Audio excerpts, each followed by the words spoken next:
GS centre math solution YouTube channel में आप सभी का स्वागत है। आज की इस वीडियो में आज मैं आप लोगों को पढ़ाने वाला हूँ छत्तीसगढ़ का भौगोलिक अध्ययन पढ़ाने वाला हूँ। छत्तीसगढ़ के भौगोलिक अध्ययन में मैंने पहले ही दो टॉपिकों को मैंने कंप्लीट करा दिया है। एक तो था पूर्वी बघेलखंड का पठार और दूसरा था जसपुर सामरी पाट प्रदेश था। तो ये दोनों कंप्लीट हो चुका है। तो आज इस वीडियो में हम पढ़ने वाले हैं छत्तीसगढ़ के मैदान को पढ़ने वाले। तो छत्तीसगढ़ के मैदान को देख लेते हैं भाई। तो छत्तीसगढ़ के मैदान को देखो, यहाँ पे छत्तीसगढ़ के मैदान से जब प्रश्न पूछा जाता है कि छत्तीसगढ़ के मैदान का क्षेत्रफल कितना है, तो कितना लेना है, 68,064 लेना है। और प्रतिशत पूछा जाएगा तो 50.34% इसके प्रतिशत को लेना है। चलो अब स्टार्ट करते हैं यहाँ से। तो सबसे पहले हम यहाँ पे मैकल पर्वत श्रेणी देखेंगे। ये जो मैकल पर्वत श्रेणी है ये सतपुड़ा पहाड़ का ही हिस्सा है और इसकी श्रेणी का नाम दिया गया है जो राजनांदगांव से लेके कवर्धा तक के फैला हुआ है। राजनांदगांव से लेके कहाँ तक के, कवर्धा जिले तक के फैला हुआ है। तो ये जो श्रेणी है ये मैकल पर्वत श्रेणी है। ठीक है, क्या है, मैकल पर्वत श्रेणी। इसमें यहाँ पे ठीक है राजनांदगांव जिले को तो 3 खंडों में बांट दिया गया है। 3 खंडों में, कैसे 3 खंड में, एक बना है खैरागढ़ जिला, एक राजनांदगांव जिला और एक है मोहला मानपुर जिला बना है। इस तरह से 3 खंडों में ये बन चुका है अब वर्तमान में। तो यहाँ पे एक प्रश्न पूछा गया था, प्रज्ञागिरी और फुलवारी जो पहाड़ी है वो किस जिले में पड़ता था। तो पहले ये पड़ता था राजनांदगांव में, लेकिन वर्तमान में ये अब किस जिले में पड़ता है। तो मैं भी कंफ्यूज हूँ इसमें थोड़ा सा, क्योंकि मैंने इतना ज़्यादा ढूंढा तो नहीं है, अभी तक इसे बांटा नहीं गया है, अभी भी राजनांदगांव में ही पढ़ा जाता है। लेकिन अधिकतर चांस है कि ये जो है ना, ये प्रज्ञागिरी और फुलवारी जो है ये मोहला मानपुर वाला हिस्से में आने की संभावना है। तो अभी आप लोग इसे राजनांदगांव जिला में लेकर ही पढ़ो। अगर वहाँ पे ऑप्शन में खैरागढ़ है, राजनांदगांव है और मोहला मानपुर है तब ये कंफ्यूजन पैदा करेगा। लेकिन अगर इनमें से तीनों में से एक ही जगह का नाम दिया रहेगा और अदर जगह का नाम दिया रहेगा तो कंफर्म हो जाएगा कि आपको मोहला मानपुर लेना है। ठीक है, अगर वो दिया रहेगा एक ऑप्शन में तो वो लेना है, उसके जगह में राजनांदगांव दिया रहेगा तो राजनांदगांव को उठाना है, या खैरागढ़ दिया रहेगा तो खैरागढ़। तो ये कंफर्म हो जाएगा कि इसे किस जिला में जो एग्जामिनर है उन्होंने इसे बांटा है। ठीक है, तो अभी हम इसे राजनांदगांव के हिसाब से पढ़ते हैं। तो प्रज्ञागिरी और फुलवारी जो है ये राजनांदगांव जिले में है। इसके बाद यहाँ पे एक ऊंची चोटी आता है, ये जो कवर्धा जिले में पड़ता है। ठीक है, ऊंची चोटी मैकल पर्वत श्रेणी में है, बदरगढ़, 1176 मीटर है। तो बदरगढ़ नाम की जो जगह है वो कहाँ है, प्रश्न पूछा गया था। तो आंसर में वहाँ पे जिन व्यक्तियों ने लिया होगा कवर्धा वो सही है, लेकिन जो व्यक्ति कवर्धा न लेके अदर जगह लिया होगा तो उनका गलत रहेगा। तो याद रखो कि ये जो बदरगढ़ है ये कवर्धा जिले में पड़ता है और इसकी जो ऊंचाई है वो 1176 मीटर है। तो कई बार प्रश्न ऐसे भी बनते हैं कि इसकी ऊंचाई बताओ भी बदरगढ़ की, तो बदरगढ़ की ऊंचाई 1176 मीटर है। अधिकतर अब तक के जो प्रश्न पूछा है वो जिले के बारे में पूछा है, कौन से जिले में पड़ता है, क्योंकि ये सबसे ज्यादा टफ होता है, ऊंचाई से भी ज्यादा। ठीक है, ऊंचाई से भी ज्यादा टफ प्रश्न है कि जिला बताओ। अगर आपको यही याद नहीं है तो आगे आप नहीं बना सकते। तो ये प्रश्न जो बना था वो इसी प्रकार से बना हुआ था कि बदरगढ़ जो है वो किस जिले में पड़ता है, तो कवर्धा जिले में पड़ता है। तो आपको आंसर कवर्धा जिले लेना है और ऊंचाई अगर पूछा जाएगा तो 1176 मीटर लेना है। इसके बाद देखो यहाँ पे आते हैं, यहाँ पे क्या है, पेंड्रा लोरमी का पठार दिया हुआ है। ये पेंड्रा लोरमी का पठार भी सतपुड़ा पहाड़ का ही हिस्सा है। ठीक है, सतपुड़ा पहाड़ का ही हिस्सा है और ये जो हिस्सा है ये मुंगेली से, ठीक है, बिलासपुर तक के फैला हुआ है। मुंगेली से लेके बिलासपुर और थोड़ा सा हिस्सा कोरबा में भी है। तो मतलब पेंड्रा लोरमी का जो पठार है ये मुंगेली जिला से लेके, मुंगेली है उसके बाद बिलासपुर है उसके बाद कोरबा है, इस तरह से। तो ये 3 जिलों में फैला हुआ है। इसी तरह से यहाँ पे अगर हम देखें लाफागढ़ को, तो लाफागढ़ जो है ये बिलासपुर जिले में पड़ता है। ठीक है, लाफागढ़ किस में पड़ता है, लाफागढ़ जो है ये कोरबा जिले में पड़ता है। लाफागढ़ कोरबा जिले में पड़ता है और इसकी जो ऊंचाई है वो 1048 मीटर है।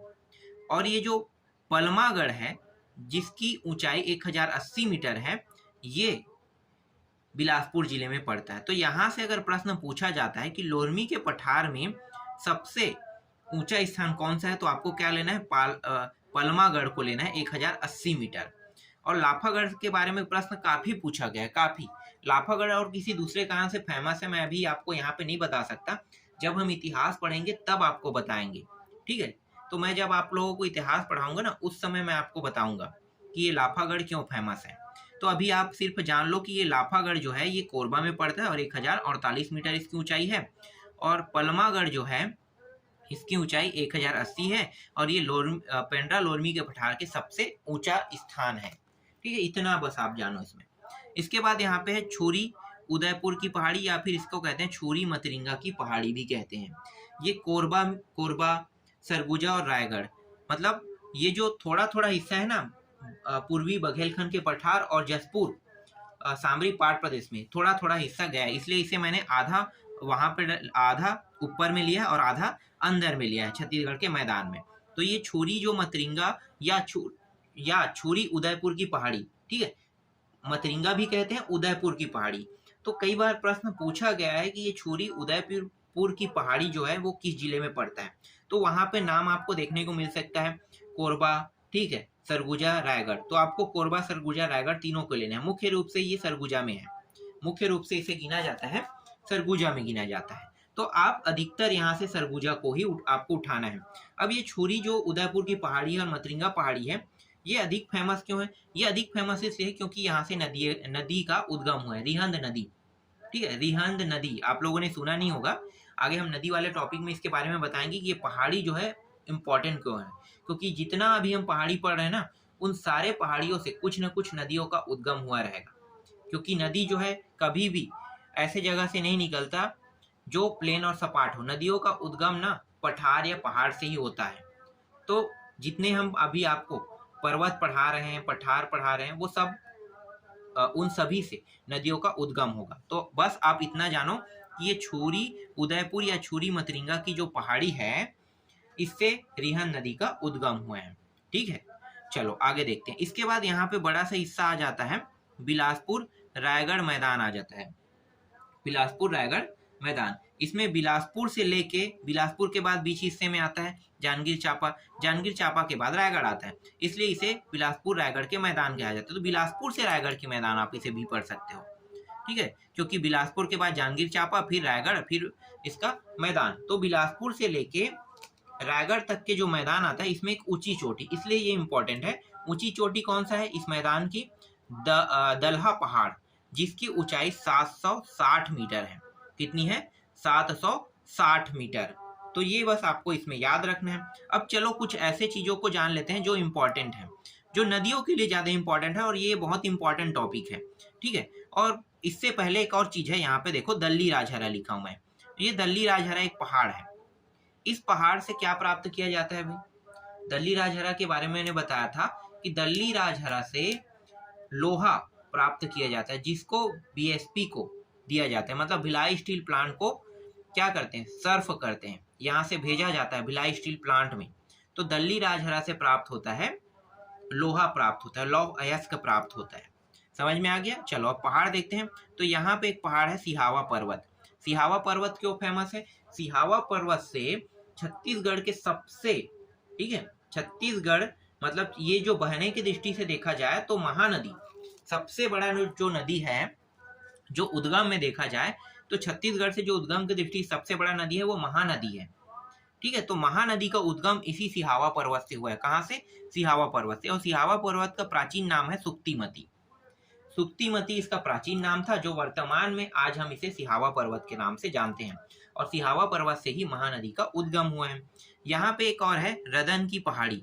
ये रदन की पहाड़ी जो है, यहाँ से क्या, रदन की जो पहाड़ी है इसके बारे में जान लेते हैं। तो रदन की पहाड़ी क्यों फेमस है? तो रदन की पहाड़ी जो है, यहाँ से महालात, ठीक है, महालात नाम की जो नदी है, मतलब एक महान नदी, महा का मतलब होता है महान, यहाँ पे मैंने महा लिखा है मतलब महान नदी, और ला से लात नदी। तो महान नदी और लात नदी का उद्गम हुआ है, इसलिए ये इंपॉर्टेंट है। तो उद्गम की दृष्टि से देखा जाए तो ये सारे पहाड़ी बहुत इंपॉर्टेंट, आगे हम पढ़ेंगे। और 2-3 और पहाड़ी था, मैंने हटा दिया है, नदी वाले टॉपिक में पढ़ेंगे उसके बारे में, इसलिए हम अभी बस इतना ही पढ़ेंगे। ठीक है, तो यहाँ पे रदन की पहाड़ी जो है, यहाँ से महा और लात मतलब महान नदी और लात नदी का उद्गम हुआ है। बस आप इतना जानो इसमें, और कुछ इंपॉर्टेंट नहीं है। ठीक है, तो अभी जितना मैंने बताया वो सब आपको अब समझ में आ गया होगा। ठीक है, अच्छे से प्रिपरेशन करना। ये सारे टॉपिक एग्जाम में आते हैं और पूछा भी गया है। सिहावा पर्वत जो है ये धमतरी जिले में पड़ता है। और ये जो रदन की पहाड़ी है ये पड़ता है एक है महासमुंद, हाँ ठीक है, महासमुंद में ये पड़ता है। तो ये महासमुंद जिले में पड़ता है, ये धमतरी जिले में पड़ता है। और ये जो दल्ली राजहरा है वो किस जिले में पड़ता है? तो जो दल्ली राजहरा है ये बालोद जिले में पड़ता है। तो इतना अब आपको याद रहेगा ना कि कहाँ कहाँ पे कौन सी ऊंची चोटी किस पठार में पाया जाता है, ठीक है, याद रखना है आपको। इसी तरह से जैसे मैंने अभी बताया मैकल पर्वत श्रेणी में सबसे ऊंची चोटी कौन सा है? बदरगढ़ है, इसकी ऊंचाई 1176 है और ये कवर्धा जिले में है। लोरमी में का जो पठार है उसमें अगर देखा जाए तो पलमागढ़ है, ऊंची चोटी है, ये बिलासपुर में पड़ता है। लाफागढ़ अपने आप में एक फेमस है, इसमें भी इसकी भी ऊंची चोटी 1048 मीटर है। इसी तरह से छुरी मतरिंगा की पहाड़ी, इससे नदी का उद्गम हुआ है, ये सरगुजा जिले में पड़ता है, ये इसके लिए फेमस है। इससे रिहन नदी का उद्गम हुआ है। इसी तरह से दलहा पहाड़ जो है ये बिलासपुर रायगढ़ मैदान में पड़ता है, इसकी जो ऊंचाई है दलहा पहाड़ की वो 760 मीटर है। और यहाँ पे दल्ली राजहरा है। दल्ली राजहरा के बारे में अगर प्रश्न पूछता है तो दल्ली राजहरा से लौह अयस्क प्राप्त किया जाता है, इसके लिए फेमस है। और ये जो लौह अयस्क है ये बीएसपी मतलब भिलाई स्टील प्लांट को भेजा जाता है यहाँ से। इसी तरह से धमतरी में सिहावा पर्वत नाम का एक जगह है, उसी जगह से महानदी का उद्गम हुआ है और ये सिहावा पर्वत का प्राचीन नाम क्या है? सुक्तिमती। इसके बाद एक रदन पहाड़ के बारे में हमने पढ़ा। रदन पहाड़ से दो नदियों का उद्गम हुआ, एक महान नदी और लात नदी। ये जो है महासमुंद से उद्गम हुआ। देखो छोटे से टॉपिक में मैंने बहुत बारीकी से आपको बता दिया, जबकि मैं समझा रहा था तो बहुत टाइम लग रहा था। तो इस तरह से आप याद रख सकते हो, ठीक है। तो इस तरह से ये कंप्लीट हो गया। अब एक बचा आपका दंड कारण्य।